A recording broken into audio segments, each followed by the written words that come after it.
ассалому алайкум бирандагони гиромӣ. дирӯз бозиҳои плей-офф ё худ интихоби тогурӯҳии ҷоми конференсияи футболи осиё ва ҳамчунин лиги чемпионҳои ин қитъа идома ёфт. барномаи имрӯзиро ба ин мавзӯъ мебахшем. мутаассифона ба аввалин дастаи тоҷикистон хуҷанди хуҷанд муваффақ нагардид ки дар майдонаш бар намояндаи туркманистон марв комёбӣ ба даст орад. ин бозӣ нишон дод ки сатҳи футболи кишварҳои ҳамсояи мо боло меравад ва услуби бозиашон ҳам тағйир меёбад. лаҳзаҳои ин бозиро бо ҳам мебинем. варзишгоҳи 20-солагии истиқлолияти тоҷикистон дар шаҳри хуҷанд ҳарчанд пур набуд, аммо мухлисон барои дидани бозии дастаи хуҷанд омада буданд. хуҷанд мисли солҳои пешин бозӣ намекунад. ҳоло як ҳамлаи хеле зебо ки дар қисми аввал ба бартарии дастаи хуҷанд буд сурат гирифт ва Деян Тамбас натавонист ин тӯбро ворди тори дарвоза кунад. бибинед инҷо дарвозабон бисёр моҳирона бозӣ кард. дарвозабоне ки хеле солдида буд, Мердан Сапаров, инҷо корномаи ӯ ҳам буд. ба ҳар нав ба ин нигоҳ накарда дастаи хуҷанд мехост дар назди мухлисонаш обрӯи нуфузашро боло бардорад ва аз он ки дар ҷои шашуми ҷадвали мусобиқот ҷойгир шудааст фаромӯш кунанд ва ба даста боз бо меҳру муҳаббат дастгирӣ кунанд. зарбаи Абдусалимовро ҳам дидем. маҳз хатои ҳамин бозингар буд ки дар охир мо голи дуввумро ҳам аз дарвоза гирифтем, агар не ба сӯи зарбаҳои пеналти ҳам мерафтем. ҳоло ҳуҷумҳои пайдарпайи дастаи хуҷанд боз як ҳолати дигар барои голзанӣ инҷо вуҷуд дошт. аз ҳама муҳим он буд ки инҷо ҳама бозиро мехостанд ба зиммаи худ бигиранд, аз ҷумла капитани даста Эргашев ки ҳоло инҷо мо дидем. инҷо ҳамнӯз дастаи марв ки дар бозии аввалаш ҳам бо ҳамин тимсол бо ҳамин шакл дастаи алаи ошро ҳам 1-0 мағлуб карда буд, дар ин ҷо ҳамин корро ҳам пеша кард. аз дифоъ дар қисми аввал тамоман ба ҳуҷум нагузаштааст ва ҳамагӣ 2 маротиба онҳо майдон миёнаи майдонро убур карданду ба сӯи дарвозаи дастаи хуҷанд омаданд. ба пуррагӣ футболбозони хуҷанд имкон доштанд ки дар қисми аввали вохӯрӣ ҳисобро 3-0 ҳатто бикунанд, аммо ин тавр нашуд. қисми аввали вохӯрӣ натиҷа надод. футболбозони дастаи марв ҳарчи мехостанд инҷо ҳам як хатои дарвозабон Сапаров ва бибинед боз як легионери дигари ин даста наметавонад ки тӯбро ворди тӯри дарвоза кунад. ин бозоро буд. Хушнудбек, бозигари ӯзбекистонии дастаи хуҷанд, хато бале хатои бисёр ҳам нобахшиданӣ барои дарвозабон, вале ин ҳамларо ҳам мо истифода набурдем. чун мегӯянд агар ту гол назадӣ ҳатман ҳариф ба ту гол хоҳад зад. бубинед боз як ҳолати дигар, боз чӣ қадар ҳолатҳое ки дар бораашон борҳо мухлисон мегӯянду мешунаванд ва инҷо боз Деян Тамбас, инҷо зарбаи аз ҳама ёдмони ин қисм ҳамин зарбаи капитани даста буд Эргашев ки ҷаҳонгир ба сутуни дарвоза зад ва дарвозабон ҳам агар каме поён мебуд ба дасташ кӯмак карда наметавонист. ин зарбаҳои ёдмон ҳанӯз аз он дарак меёданд ки имрӯз хуҷанд метавонад ба пирӯзӣ ноил шавад. мо то анҷоми бозӣ ҳатто бовар ҳам надоштем ки хуҷанд дар муқобили дастае ки дар зинаи охири ҷадвали мусобиқоти ёкари лигаи Туркманистон ҳаст мағлуб мешавад. ҳоло бубинед инҷо чӣ? инҷо ҳам бори дигар Деян Тамбас чанд ҳолатро ӯ бояд истифода набарад, то якеро истифода барад мо намедонем, аммо ин бозингар бояд иваз мешуд, ӯро иваз накарданд. ҳамаи он футболбозоне ки дар инҷо аз легионериҳо дар ҳайати даста буданд бисёр суст фаъолият доштанд. ҳоло бубинед вале инҷо дар ҳақиқат дониста не, аммо ба дарвозабон хатар таҳдид мекард, аз инро корти зард гирифт, вале ӯ метавонист каме пештар ба ин тӯб бирасад, самти ҳаракати тӯбро ба назар мегирифт. қисми аввал ҳамин гуна ба поён расид ва қисми дуввуми бозӣ ҳам шурӯъ гардид. хуб инҷо ҳоло ба дарвозабон инҷо кӯмак мерасонанд. Мердан Сапаров дар бозӣ инҷо маҳорати олӣ нишон дод, аммо дақиқаи 54 аст ва Мурад Яхшиев ҳисобро боз мекунад. 5 нафар муҳофизатгарон инҷо ҳастанд. Тони Бикетал дар охири маврид ба ин тӯб нарасид ва ин бозигар ҳисобро боз карду дигар як сардие ба дили мухлисон ҳам ҷой кард. Шумо инҷо тарафи шарқии варзишгоҳро мебинед ки аз мухлисон ори аст, чунки рӯбарои офтоб аст, аммо дигарон бо ҳамин ҳолатҳое ки боз инҷо дастаи Хуҷанд ба вуҷуд меовард роҳат ҳам буданд ва ниҳоят голро ҳам мо тавонистем ба дарвоза занем. Парвиз Боқиев баъди ба майдон омаданаш дар як маврид ҳисобро баробар кард ва шодии мухлисони Хуҷандро боло бардошт. Хеле хуб буд.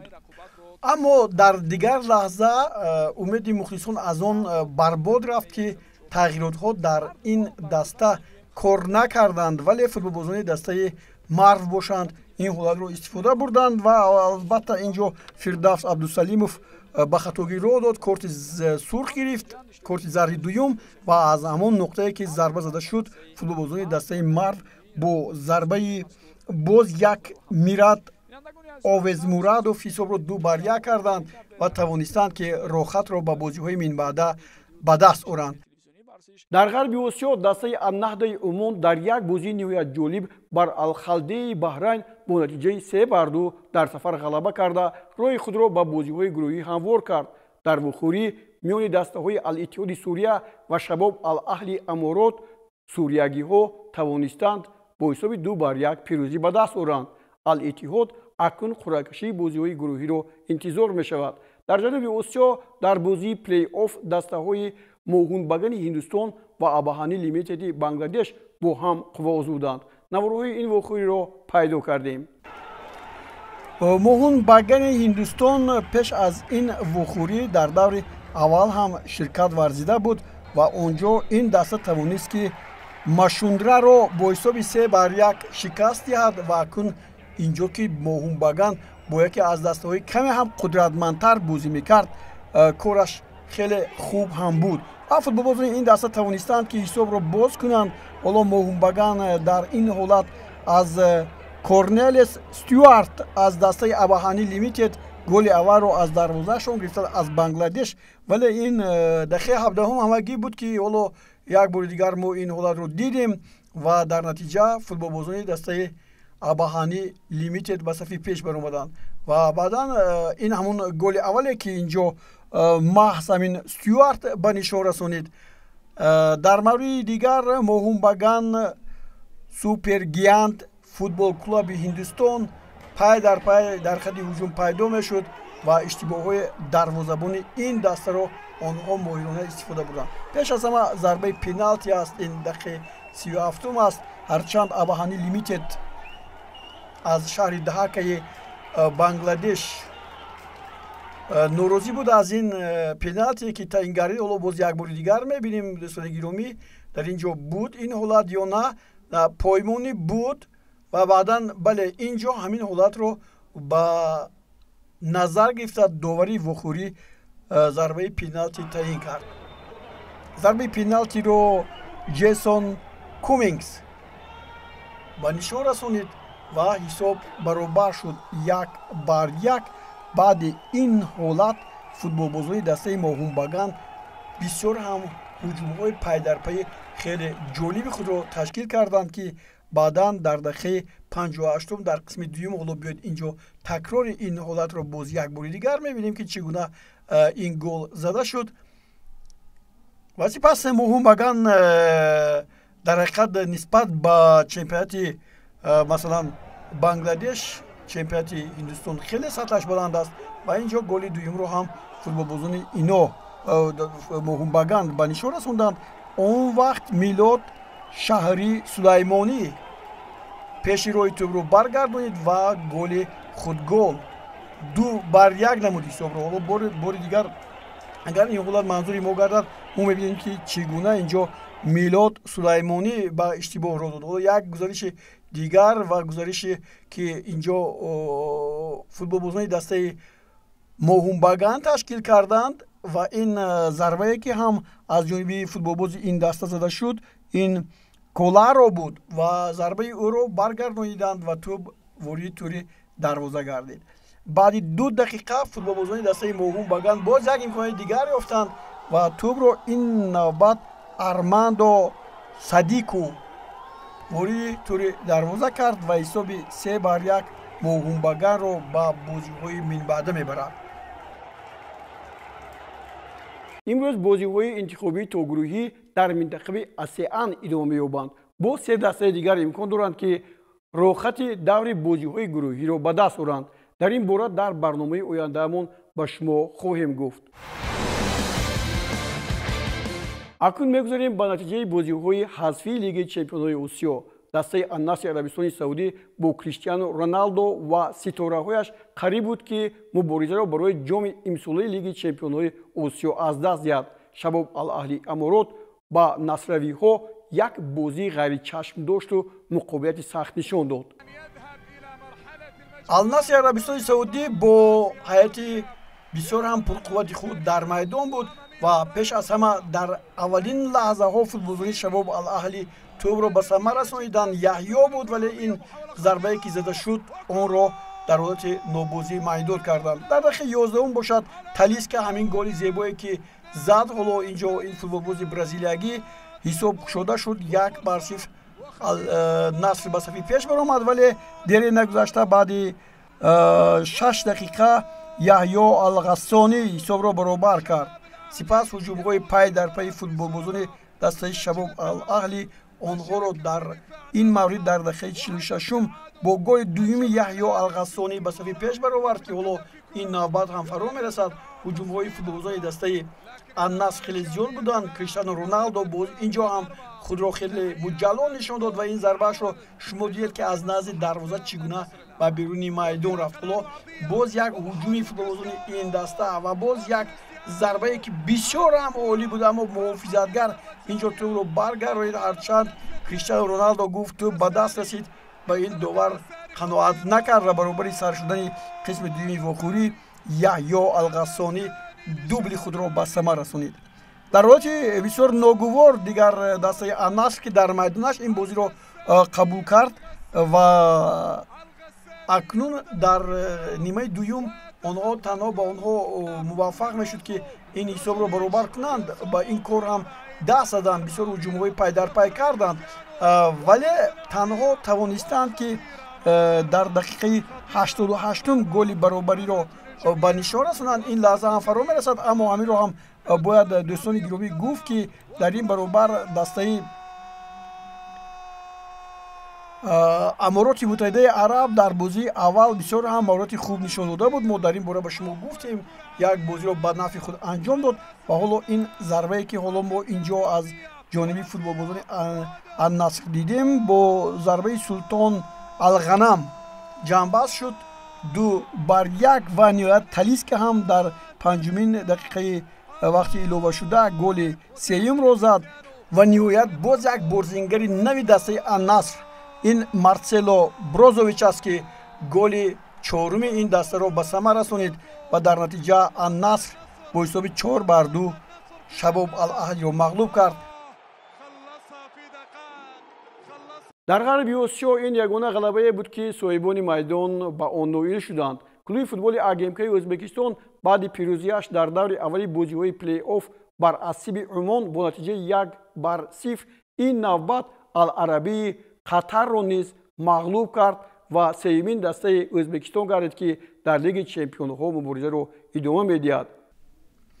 дастаи Ал-Арабӣ яке аз дастаҳои беҳтарини Қатар ҳам ҳаст, вале ҳоло онҳо ки дар майдони худ бозӣ мекунанд умед буд ки ба ғалаба ноил мешаванд, вале ҳуҷумҳояшон он қадар дақиқ набуд ва натавонистанд тӯбро ба самар расонанд. аммо АГМК бошад ин дастае ҳаст ки аз як бозӣ то бозии дигар таҷриба мегирад ва тавре гуфтем ӯ аллакай як дастаро ба мағлубият дучор карда буд. ин ҳам бошад дастаи Асиб аст ки дар ин ҷо ба мағлубият дучор шуд, аммо ба ҳунарнамоии футболбозони дастаи АГМК ё худ ОГМК Ӯзбекистон назар кунед ки чӣ гуна гузаришҳои зеборо нишон медиҳанд ва якдигарфаҳмии даста ба дараҷаи олӣ аст. футболбозони ин даста дар ҳар ҷо он ҷое ки тӯб буд футболбозони дастаи Ал-Аҳлиро истиқбол мекарданд و نهایت این گلی که زده شد بسیار هم گلی زیبا از جانب روبن سانچز و الکل ببینید یوسف هم اینجا الکل برای تبریک این بازیگر آمده است و در نتیجه فوتبالزنی دسته آگمک ازبکستان از همین توبی ربوده شده استفاده بردند و حساب رو باز کردند 1-0 و این حساب رو با فوتبالزنی قطری میسر نشد که از پیش راهشون بگیرند و با مغلوبیت دچار شدند. قطر بعد چمپیونات جهان خوب اینجا الکی گفتم به مورد است که در بازی‌های لیگ چمپیون‌های آسیا باز دسته‌ها از قطر هستند، اما این دسته عربی از اولین دسته‌های بود که با دسته ازبکستانی اوگمک یا خود اگمک قوه می‌آزمود. فرصت‌ها برای برابر کردن حساب اگر بودن گیم خطا نمی‌کنیم، ولی خط مدافعی دسته اوگمک امروز برتری بیشتر داشت. در هر کجا فوتبالبازان با بلند سرعت حمله‌گران دسته الاهلی پیشواز گرفته می‌شدند و در نتیجه این بازی نهایت جالبه که فوتبالبازان ازبک در سفر همچنین الکی با شما گفتیم که در سفر هم بر دسته اسیب عمان هم پیروزی به دست آورده بودند، اینجا هم توانستند باز یک بازی سفری خود را با غلبه جنبش کنند که این به دل هواداران این دسته حالا ببینید باز یک ضربه دیگر به ستون دروازه برخورد و قریب بود که توپ وارد دروازه شود. این باز همون سانچز است که ماهرانه همه گونه فرصت ها را میتواند با ضربه جنبش کند و گزارش هم اینجا خیلی گزارش عالی بود از کنار راستی میدان.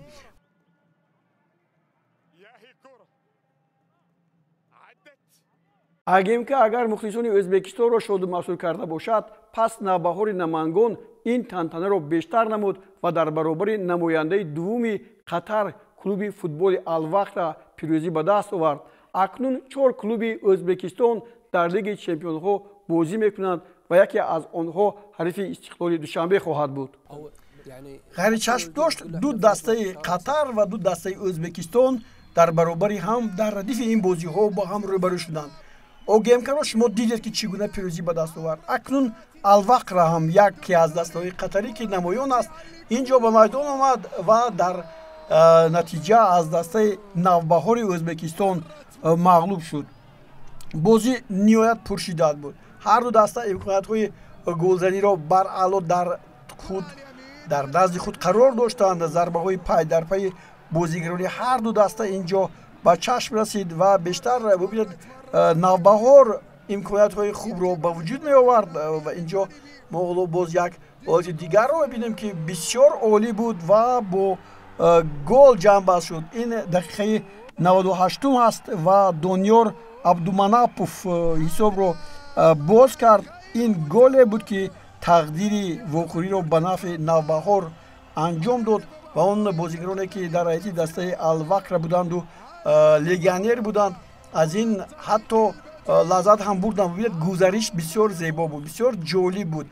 چقدر محافظتگران اینجا بودند که میتوانستند با دانیار خلل رسونند، اما دانیار این توپ را ماهرانه خیلی زیبا به ثمر رسونید. یک حالت دیگری که اینجا به چشم رسید این همین ضربه دور بود که از جانب فوتبالبازان دسته نوبهار زده شد. ولی چی میگید که این بازی با همین نتیجه انجام یافت و باز قطر یک دسته دیگر الوقت رو از لیگ چمپیون‌ها مثلا رها کرد، یعنی نتوانست که مبارزه رو باز هم با پیش برد.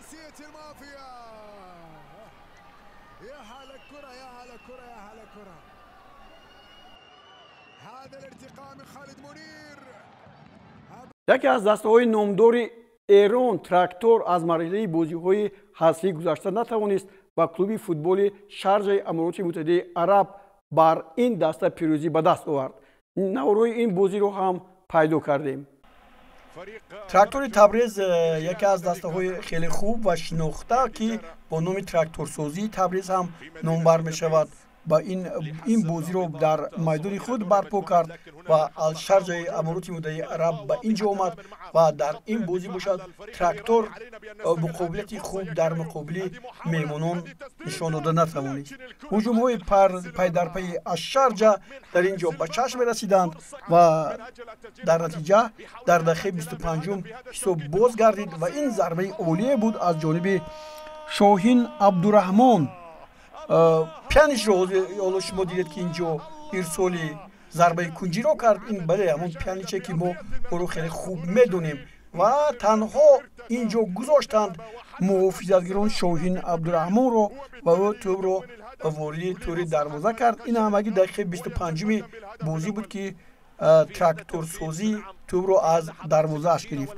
فوتبال بازی تراکتور سازی هم کوشش‌های زیاد می‌کردن، هجوم‌های خیلی زیاد هم تشکیل کردن، ولی این هجوم‌هایشون با همین ضربه‌های سختی که از مسافه دور زده می‌شد خاتمه یافت، ولی خطرناک هم بود که ما اینجا دیدیم بسیار ضربه عالی از جانب الوارو خیمنز زده شد و دروازه‌بان عادل محمد این توپ رو برگردونید.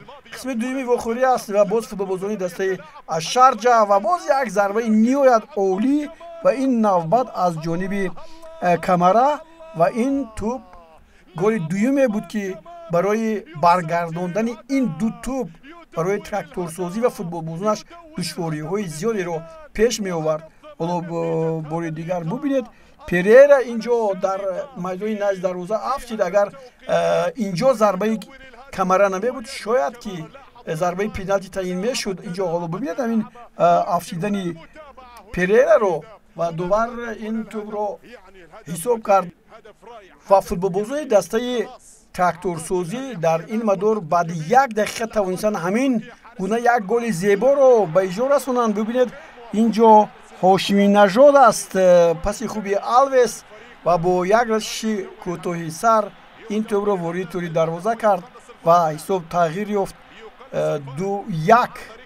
به نفع دسته الشرجه امارات متحده عرب. حالا ببینید بسیار زیبا هستند. دروازه‌بان هم از دروازه خیلی پیش بر اومد عادل محمد و توپ روی دروازه رو پیدا کرد. حالا باشد فوتبالبازان دسته الشرجه باز یک هجوم دیگری خود را تشکیل میکنند. این نوبت ببینید این نوبت دوبار در پیش آن حالتی بود که قاعده ویران شد و به نقطه 11 متره اشاره میکند. بازیگری دسته الشرجه رو زده از پای میافتند الحسن صالح رو و دروازه در این حالت باز یک بار دیگر باز میشود و چایو پنالتی رو به ثمر میرساند. این گل سوم است در بازی امروزه و طوری میبینیم الشرجه هم یکی از دسته‌های قدرتمندترین در لیگ چمپیون‌های آسیا است و شاید بازیکنان این دسته هم با تاجیکستان آیند و با استقلال بازی کنند. ما حالا انتظار میشویم لحظه های قرعه پرتویی رو که پگاه برگزار خواهد شد.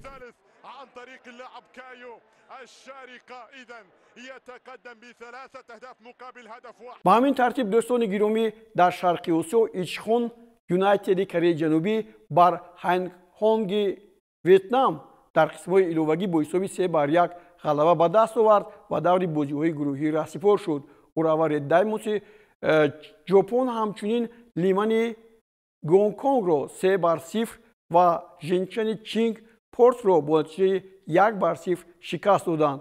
از شرقی آسیا نوارهای بازی بین دسته‌های شانگهای پورت چین و همچنین باتوم یونایتد تایلند رو به دست آوردیم و حالا منظور شما میگردونیم.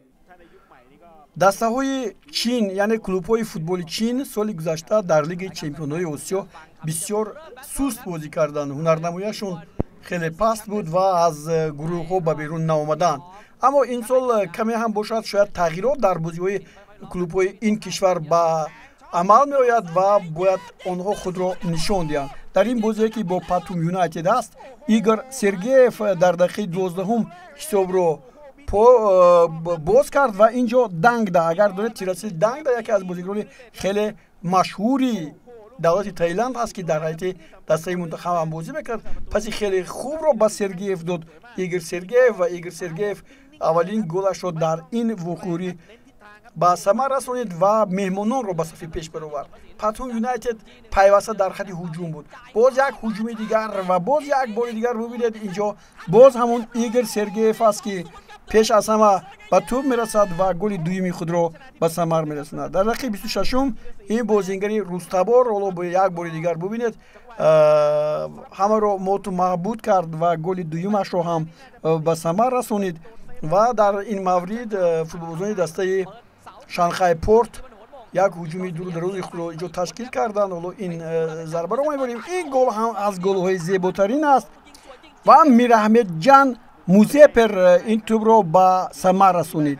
Дақиқаи якум ва се голи зебо ва се голи диданӣ дар бозии Шанхай Порт ва Патхум Юнайтеди Таиланд дар ин ҷо зада шуд. Бисёр голҳои дигарро ҳам мухлисон интизор доданд. хуб бинед мухлисон чӣ қадар зиёд ҳастанд дар варзишгоҳ. Ино ҳама сурхпӯшони мухлисони Шанхай Порт ҳастанд ки дастаашро дар майдони худаш инҷо мухлисӣ мекунанд. Вале Игор Сергеев имрӯз ҳамто надошт. Ин ҳамин Игор Сергееве ки ҳоло боз як голи дигарро хетрики худро ба самар расонид. Сорада ин навбат тӯбро ба ӯ расонид. ҳоло як бори дигар дидем ин Сорада аст. Зарба зад ҳатто тӯб ба пои муҳофизатгар бархӯрд ва онро Игор Сергеев ба тӯри дарвоза зад. 3-1 ва бози боз идома ёфт. Боз ҳолатҳои зебои голзанӣ дар ин вохӯрӣ буданд ва инҷо мухлисони Патум Юнайтед таиландиҳо ҳастанд ки барои Сергеев ки ҳоло қаҳрамон ҳам ҳаст 3 гол зад мухлисӣ мекунанд.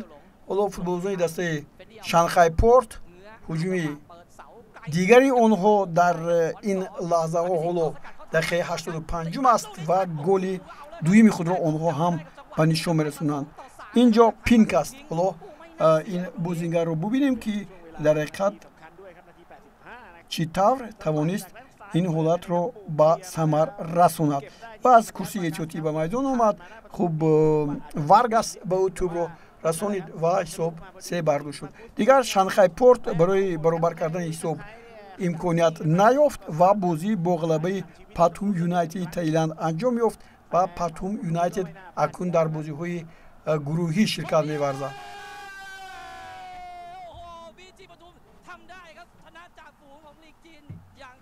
дӯстони гиромӣ, акнун пагоҳ дар шаҳри Куала-Лумпури Малайзия қуръапартоии гурӯҳҳои ҷоми Конфедератсияи футболи Осиё ва Лигаи Чемпионҳо сурат мегирад. Мусаллам аст ки Равшани Кӯлоб дар як гурӯҳ бо дастаҳои Алтин Асир Марви Туркманистон ва ҳамчунин Абдишатаи Қирғизистон қувва хоҳад санҷид. Истиқлол бошад ҳарифони худро хоҳад шинохт. дар ҳамин ҷо барномаи имрӯзаи худро ба поён мерасонем. боқӣ сеҳатманду пирӯз бошед. хайр.